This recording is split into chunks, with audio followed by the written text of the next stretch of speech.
1/2 गुणा 6√3 और समांतर भुजाओं का योगफल होता है एरिया।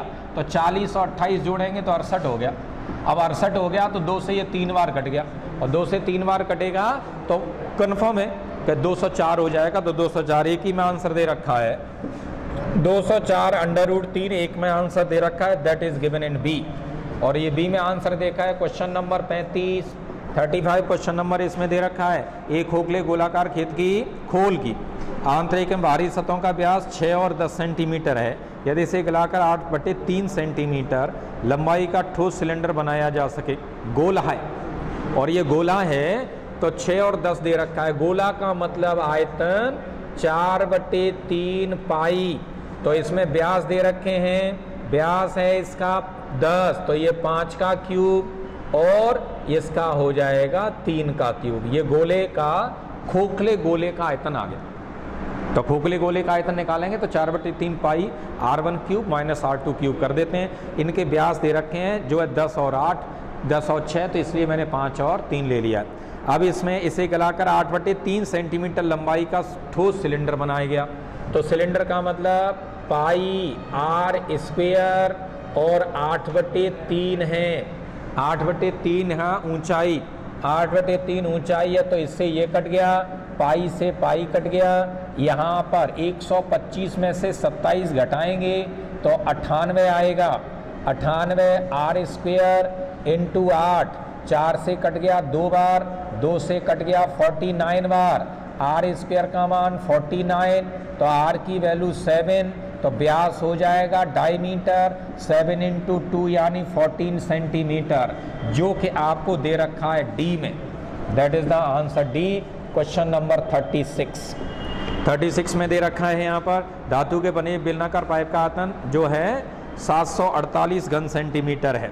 तो 748 आयतन दे रखा है पाइप का आयतन दे रखा है। तो आयतन पाइप का होता है पाई r1 + r2, r1 - r2 और इंटू लंबाई, that is given 748।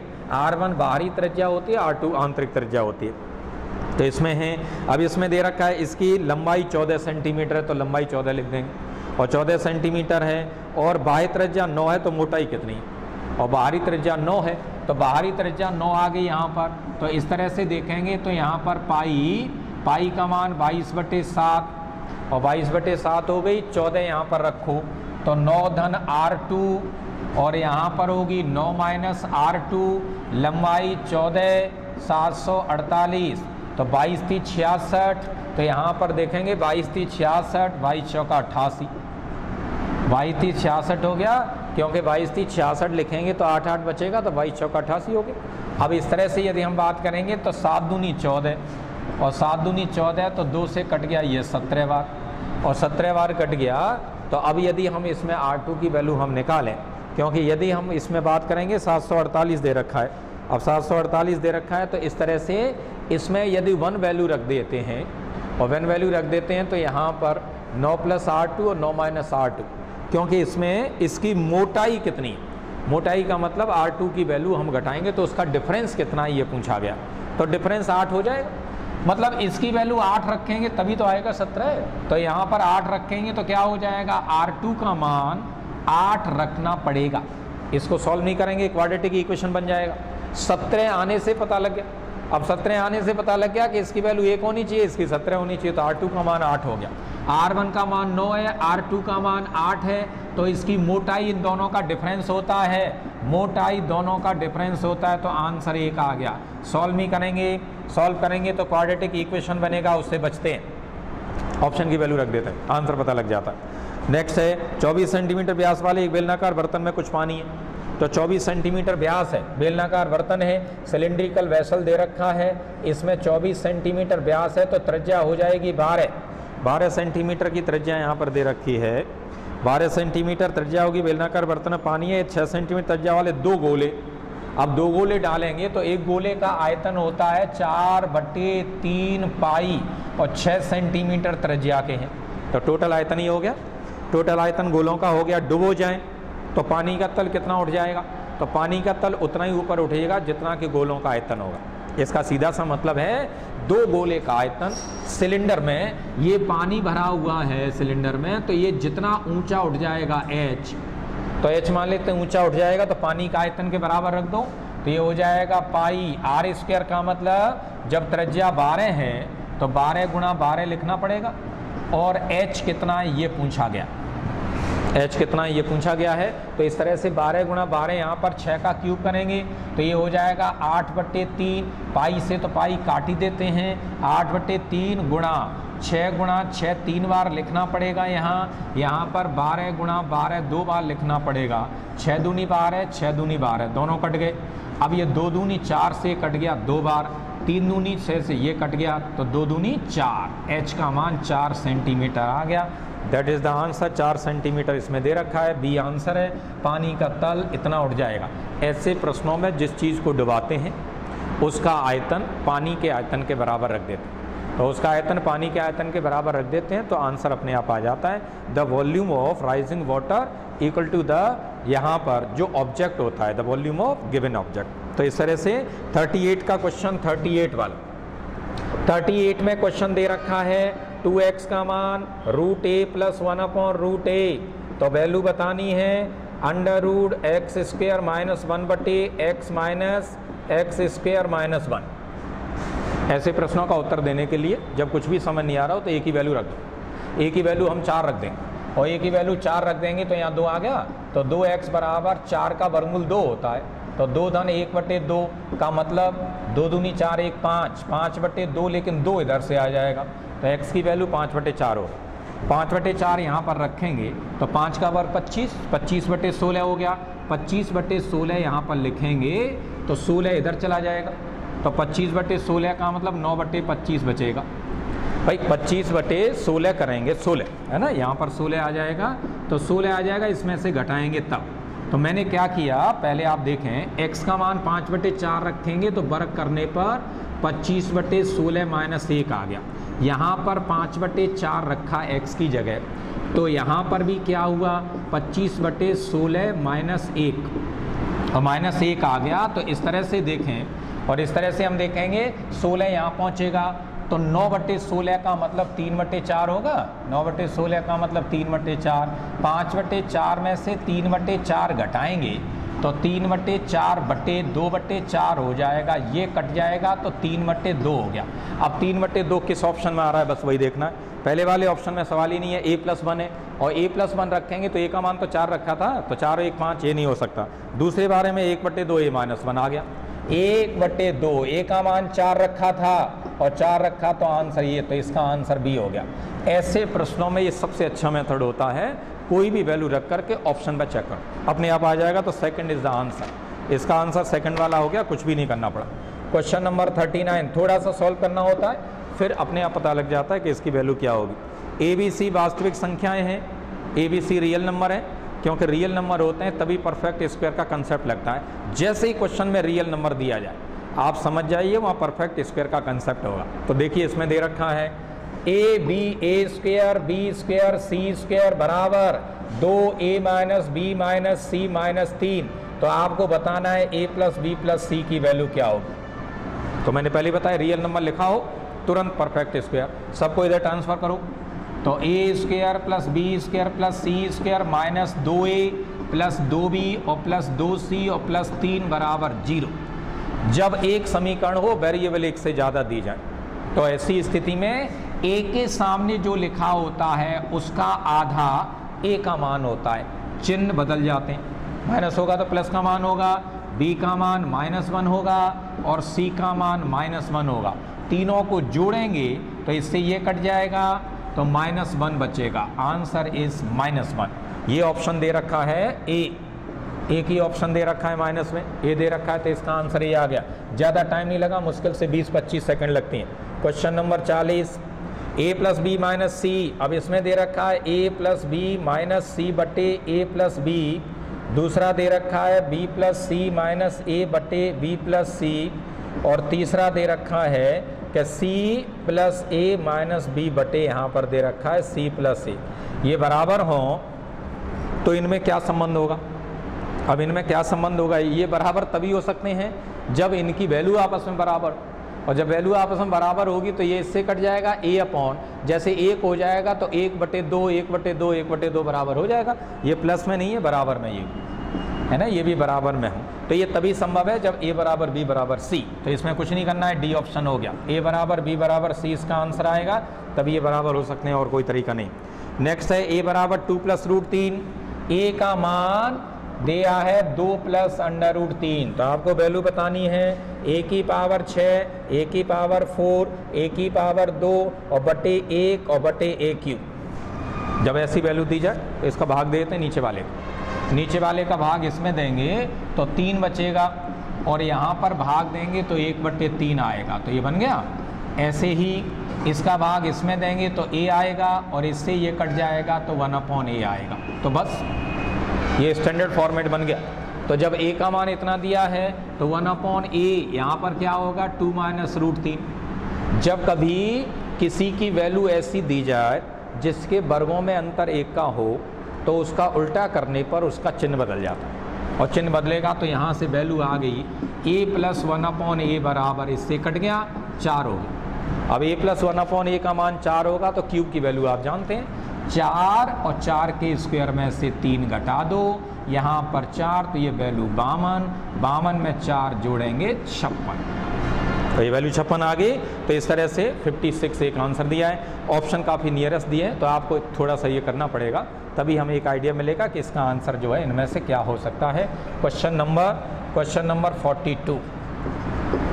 Question number 42 दे रखा है कि x बराबर √5 + √3, x का मान दिया है √5 और प्लस √3, y का मान दिया है √5 - √3। तो आपको वैल्यू बतानी है यहाँ पर कि x की पावर 4 और माइनस y की पावर 4, इसके फैक्टर कर दो तो x² एक ब्रैकेट में x² - y² के फैक्टर फर्दर कर दो, और फर्दर कर देंगे तो ये आगे भाई x की पावर 4 है ना, तो एक ब्रैकेट में प्लस एक में माइनस, फिर उसके भी कर दो फैक्टर। सबकी वैल्यू रखनी है तो आंसर आ गया अपने आप। आंसर इसमें अपने आप आ गया कि यहाँ पर जो वैल्यू आएगी तो x + y की वैल्यू देखिए, यहाँ पर x + y की वैल्यू क्या आएगी, ये कट जाएगा 2√5 आएगी, x - y की वैल्यू 2√3 आएगी। इसका मतलब 4 √15 तो आना ही आना चाहिए। 4 का भाग √15 में एक ही में जा रहा है, that is given in first, और कुछ है ही नहीं। तो कुछ नहीं है तो आप सीधे वैल्यू निकाल लो। वैसे इसकी वैल्यू निकालेंगे तो आप इससे निकाल सकते हैं कि x + y का मान जो दे रखा है, x + y का मान कितना है 2√5, और 2√5 है तो अब इसकी वैल्यू हम निकाल सकते हैं, क्योंकि x × y का मान ये है, तो उसको करने की ज़रूरत नहीं है। वैसे आप इनको मल्टीप्लाई करेंगे तो x y का मान इन दोनों का करेंगे तो 2 आ गया, तो अब इसका वर्ग करेंगे तो x² + y² + 2xy बराबर, इसका वर्ग करेंगे तो कितना हो जाएगा 4 × 5 है ना, और प्लस 2xy करेंगे तो 4, तो ये कितना हो जाएगा 24।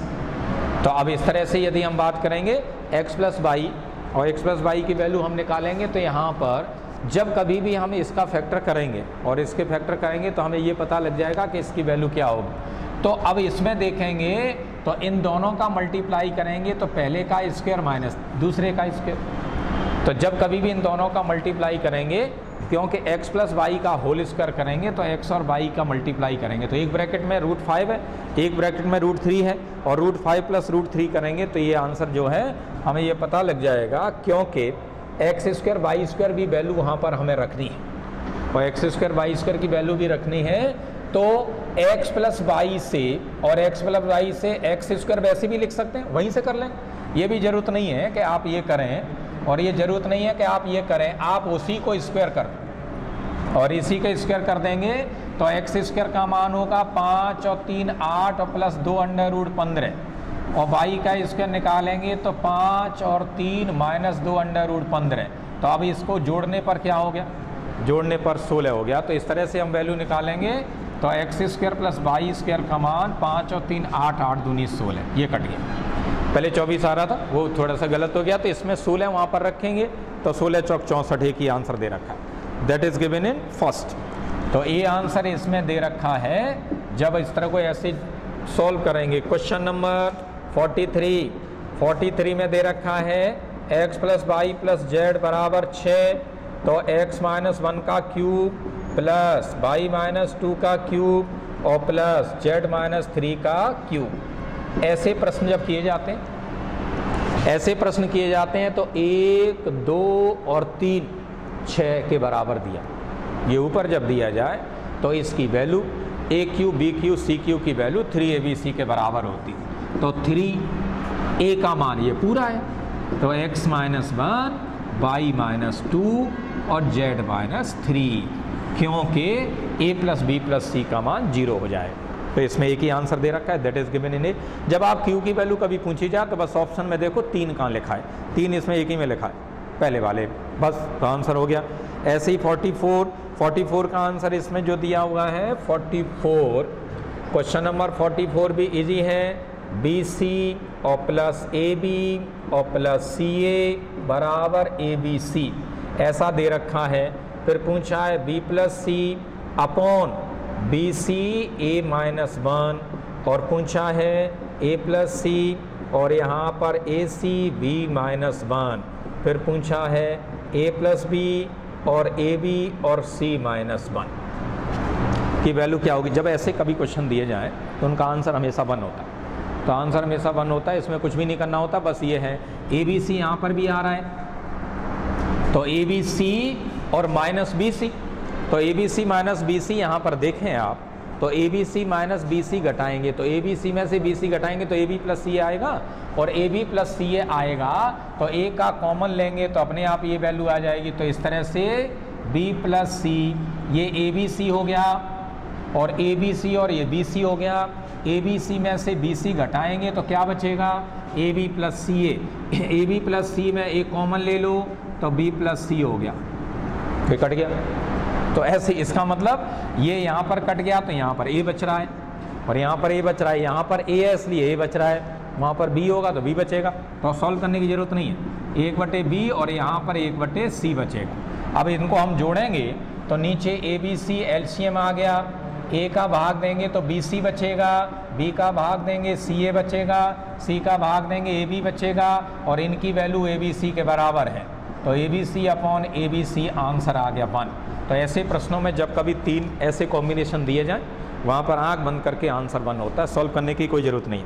आंसर C आ गया इसमें, तो आंसर इसका C आ गया। Question number 45, question number 45 3x plus 4y minus 24, तो 3x प्लस 4y माइनस 24 का मतलब 24 ये लिख दिया का ग्राफ निर्देशक अक्ष वाला त्रिभुज OAB बनता है। मतलब इस रेखा से और निर्देशांक से यहाँ पर ये बनता है OA और B, ये एक त्रिभुज बनता है इस रेखा से और निर्देशाक्षों मतलब कोऑर्डिनेट एक्सेस उनसे बनता है।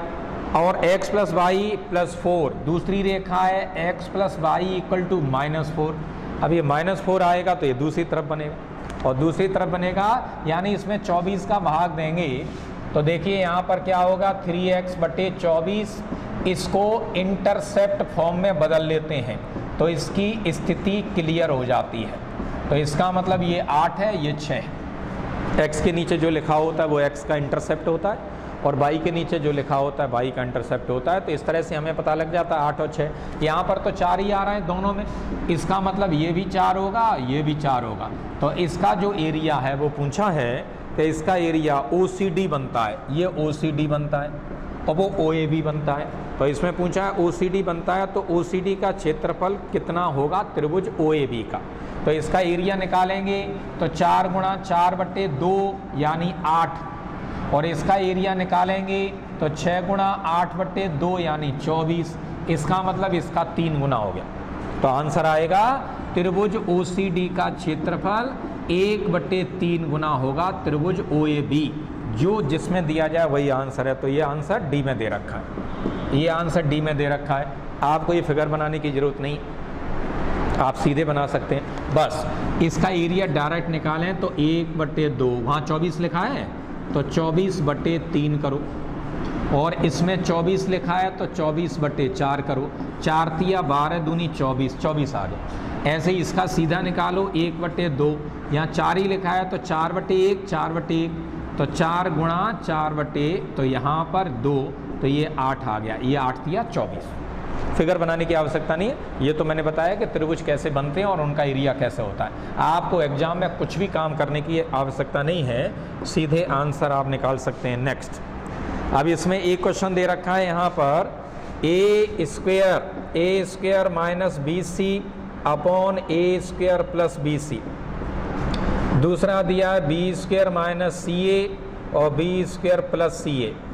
नेक्स्ट दिया हुआ है c square minus a b और c square plus a b का मान 1 हो तो वैल्यू आपको बतानी है ए स्क्वायर अपॉन, तो वैल्यू यहाँ पर बतानी है a square upon a square plus b c, और यहाँ पर बताना है b square plus a c, और यहाँ पर बताना है c square upon c square plus a b का मान क्या होगा। अब इसकी बात हम करें और इसकी बात करेंगे तो इसमें ध्यान रखें, जब नीचे प्लस का दिया होता है वही ऊपर माइनस का, तो ऐसे केस में यहाँ ए स्क्वायर लाना है, ए स्क्वायर लाएंगे तो इसको हटाना पड़ेगा और इसको तब हटेगा जब प्लस का बी सी आएगा, और प्लस का बी सी आएगा तो यहाँ पर ये।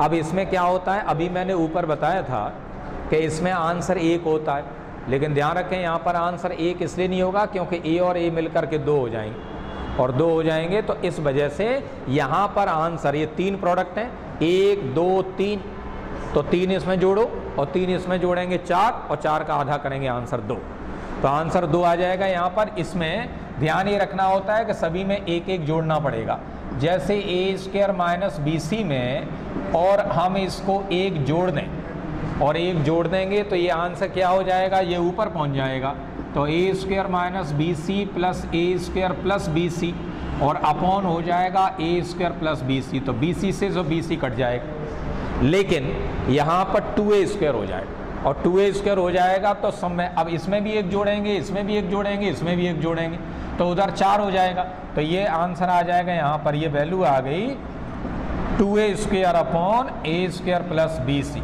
ऐसे ही 2b square upon b square plus a c, ऐसे ही 2c स्क्वायर अपॉन आएगा c square plus a b, और यहाँ पर 4 हो जाएगा, और 4 हो जाएगा तो 2 कॉमन लेकर के उधर काट देंगे तो आंसर इसका 2 आएगा। देयरफॉर आंसर इज बी, तो इसमें बी आंसर हो गया क्योंकि इसमें आंसर जो दे रखा है वो बी में 2 दे रखा, सी में आंसर सी है जिसमें 2 दे रखा है। क्वेश्चन नंबर 47, p की पावर 4 बराबर 119 माइनस 1/p की पावर 4 हो तो p cube minus 1/p cube बताएं, और 1/p क्यूब बताएं, तो इसके लिए इसको इधर ट्रांसफ़र कर लें, और इधर ट्रांसफ़र कर लेंगे तो इस तरह से हमें ये पता लग जाएगा कि p स्क्वायर की वैल्यू जो है यहाँ पर और यहाँ पर वैल्यू हो जाएगी, तो इस तरह से